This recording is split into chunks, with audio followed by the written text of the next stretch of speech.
SAFSTOR matters!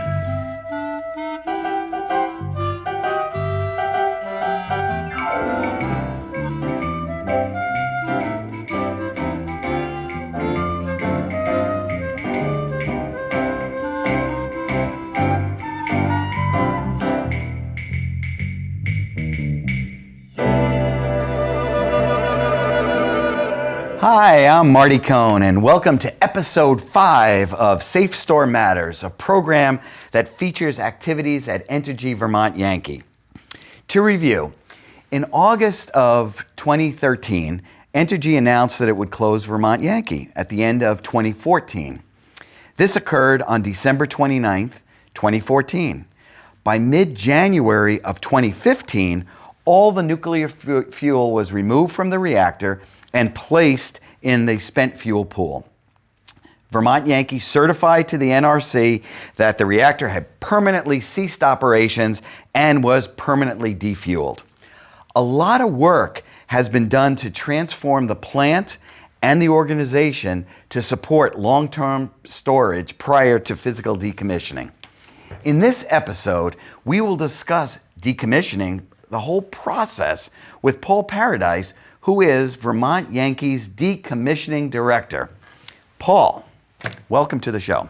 Thanks, Marty. Before we begin, tell us a little bit about yourself. So I'm the Decommissioning Director at Vermont Yankee. I've worked with Entergy since the year 2000. I live in Brattleboro. I have a extensive experience in the nuclear industry, over 25 years, and also some experience in major projects. Wow, so you've been in nuclear for a while.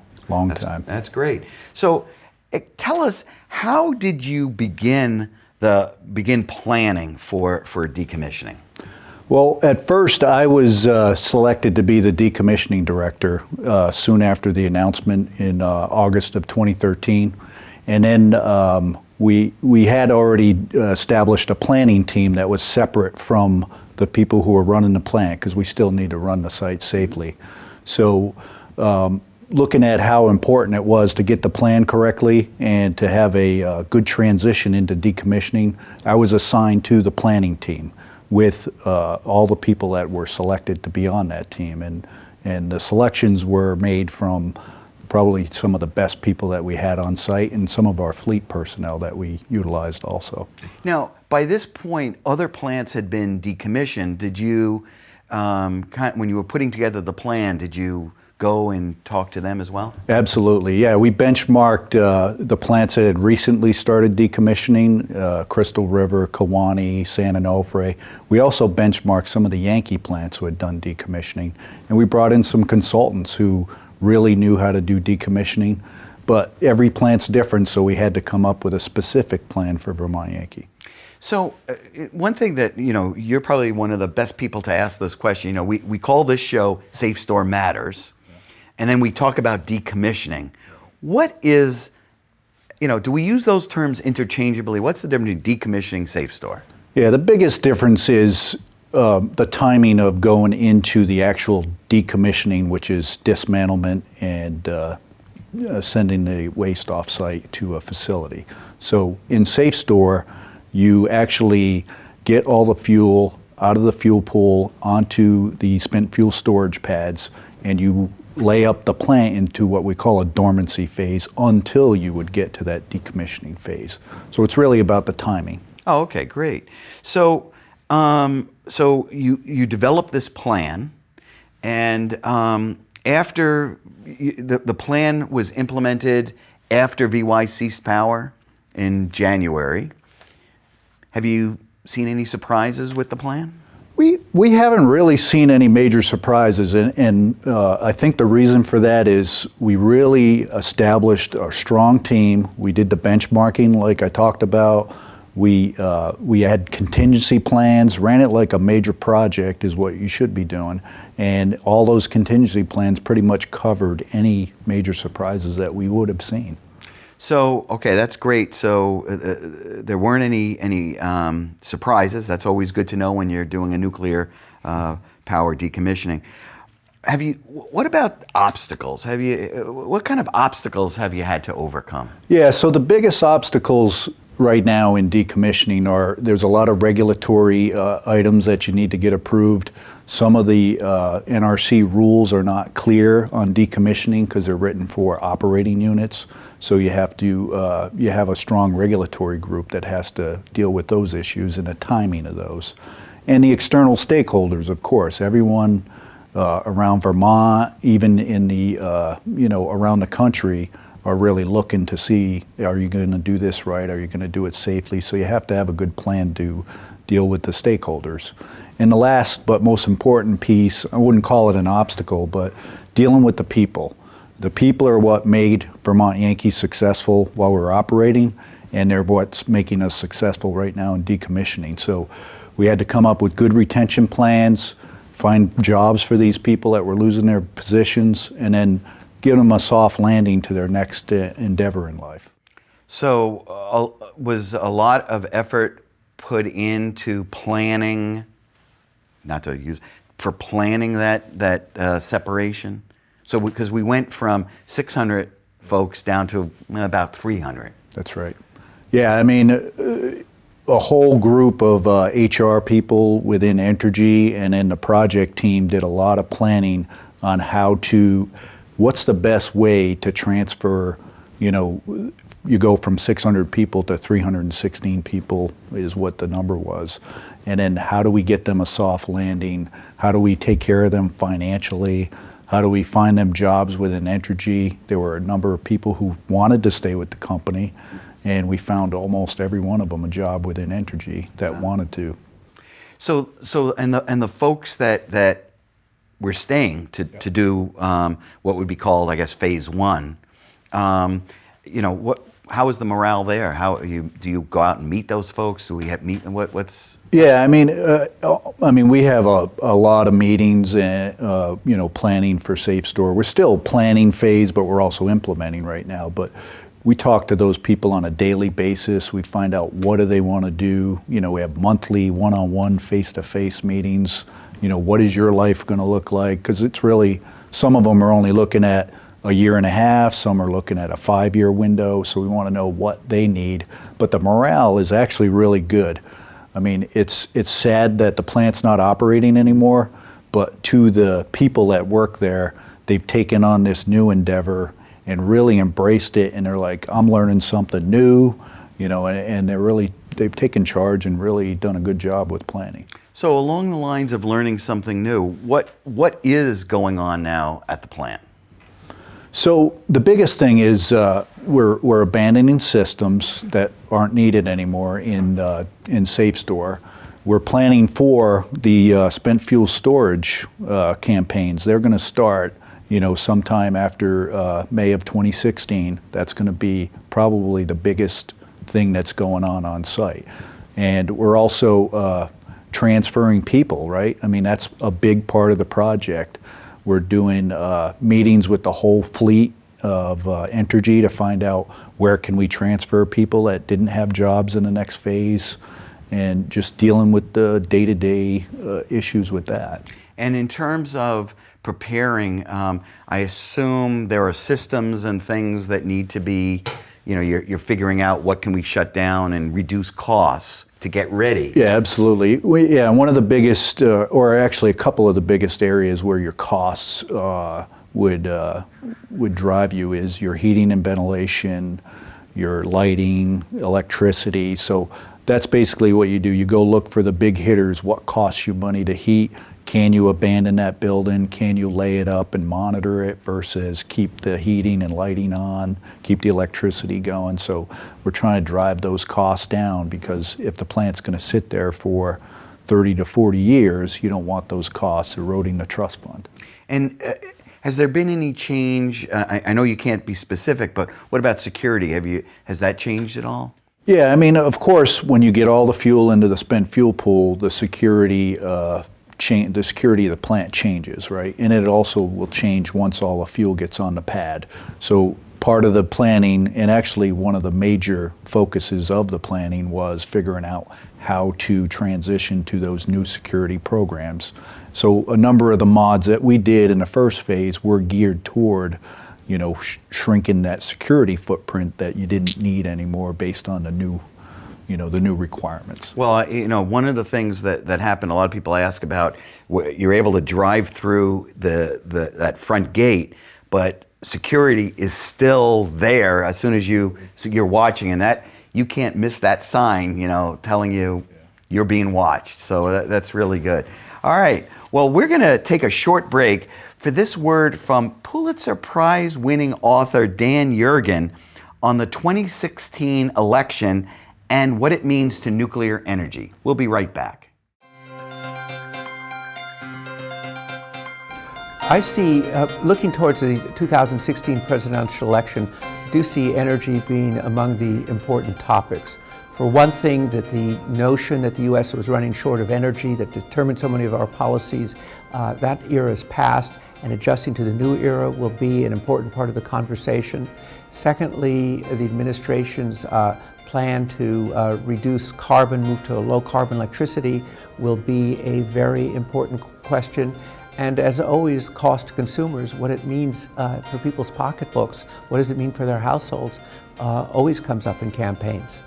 Nuclear energy is a bulwark of U.S. Electricity supply, about 20% of our total electricity, but it is being challenged by changes in supply, particularly inexpensive natural gas, matched at the same time with some flaws in the way electricity markets are set up, which means that the short-term market prices are not supporting nuclear power, even though it's carbon-free baseload generation. So one of the key things that needs to be done is to fix the market design in these competitive electric power markets so that we continue to have the benefits of nuclear power as a very important component of our overall energy system. Welcome back. In this episode of SAFSTOR Matters, we're discussing the decommissioning process with the decommissioning director of Vermont Yankee, Paul Paradis. So Paul, we talked about the next milestone being this dry cask campaign. What's involved in that? What is the dry cask campaign as the milestone? So I think, as you know, Marty, we already have 13 casks on a spent fuel pad on site. That was done previous to the shutdown. When we shut down, we defueled, which meant we took all the fuel out of the reactor, and it's now all stored in a spent fuel pool. So we have to take that spent fuel and transfer it to canisters and put it out on ISFSI pads. Now we need to build one additional pad and then have the canisters fabricated and then brought to site, load them up, and then move that fuel to the spent fuel storage pads. And that'll take place between May 2016 and the end of 2020. So May-ish 2016 will be when the campaign will take place, and will that be the next phase of SAFSTOR? Yeah, that's the next phase of SAFSTOR. So we get our CPG approval for building the next pad around May of 2016, and once we build that pad, that'll set us up to start doing the campaigns where we actually move the fuel. So in terms of SAFSTOR 2, there's going to be a reduction again of staff, so we're going to go down to about 150-ish. What are we doing for those folks? Yeah, and we're pretty much doing the same thing for the folks that are here now that the folks that left in it firsthand did. We have a Entergy company is looking at all of their job openings, matching people up with jobs. We have a retention program as we had in the first set of reductions. We bring financial people to the site to discuss that with people. We talk to the state agencies that help when people lose jobs and bring them in and give them consultation. So a number of different things to help people move to that next phase. Wow. So while we're not only worrying about or doing the actual work, but we're also looking at the people in terms of doing what's best for them as well. Yeah, and you talk about that, the work is the work, and I think we've done a really good job of planning for the work, and we know how to do work. Now the people part is probably harder, but we're putting an incredible amount of focus on that because the people are what made this company, Vermont Yankee, and what made this site successful. So we want them to, go away or go to another job in Entergy and feel good about the work they did here. So earlier, you mentioned when the plan was being developed, you went out and benchmarked. You went to some other sites. Well, now that we have entered into this phase, are folks coming to us, and why?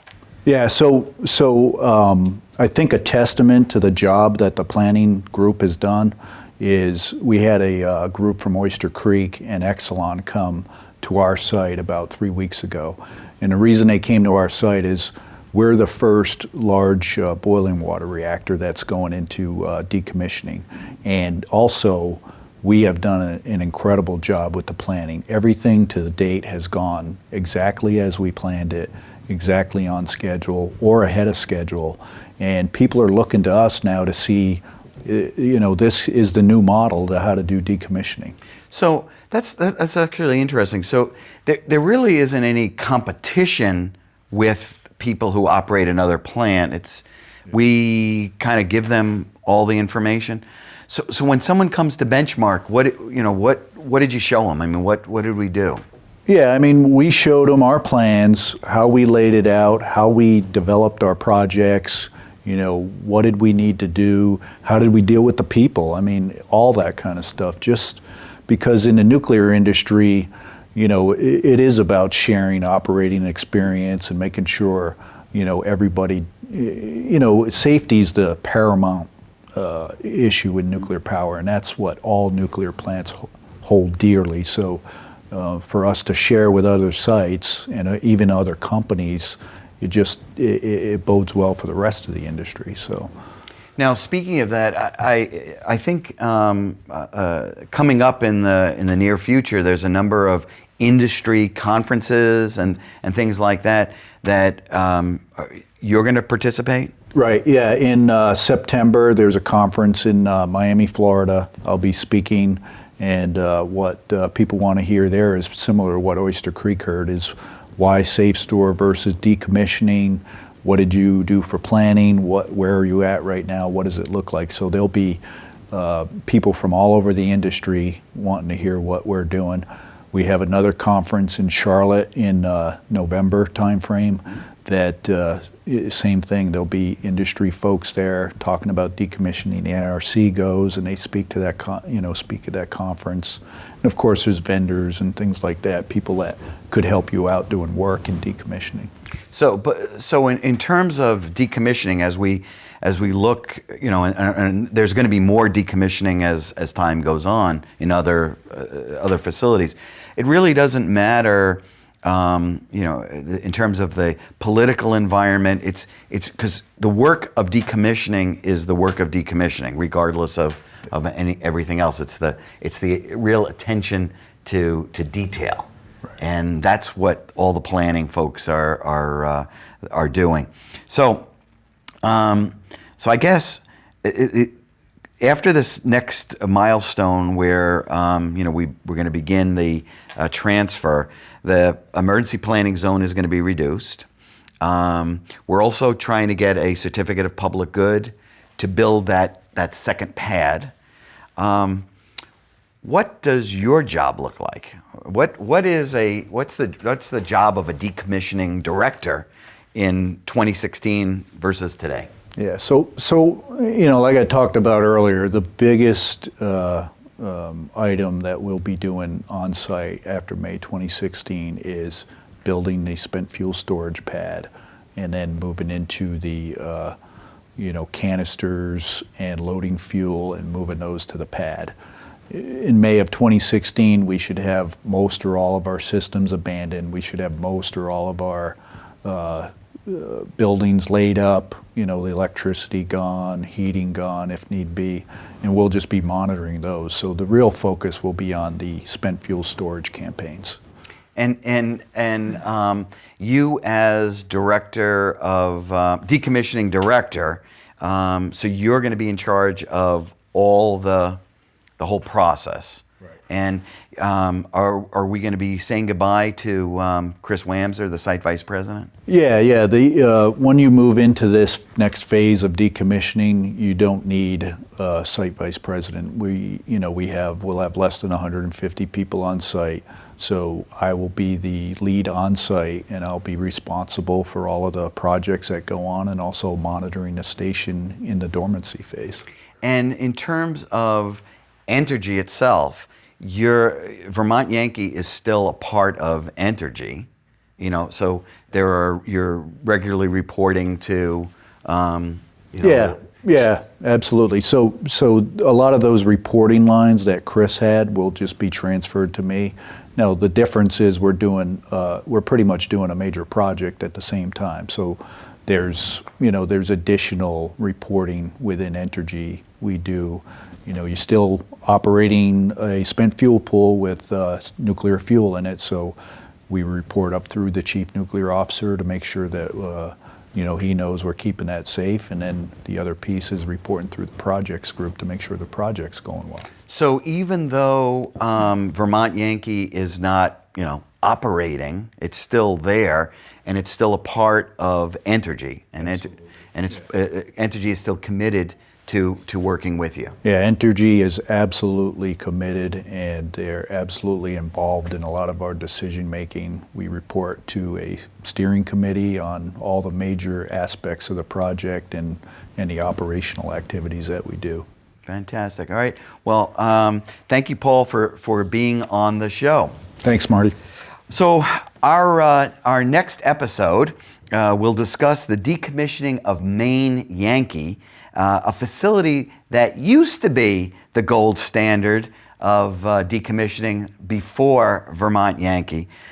Special thanks to Dennis Cordell, for writing the original music that you heard not only at the beginning of the show, but also what you're going to hear in a few seconds. And unfortunately for you, you're going to be humming it all day long. It's fantastic. I also want to thank Karen Wilson for all her behind-the-scenes magic to make this show possible, and the folks here at BCTV who just are a pleasure to work with and have been fantastic. For all of us at Vermont Yankee, I'm Marty Cohn. Thanks for watching.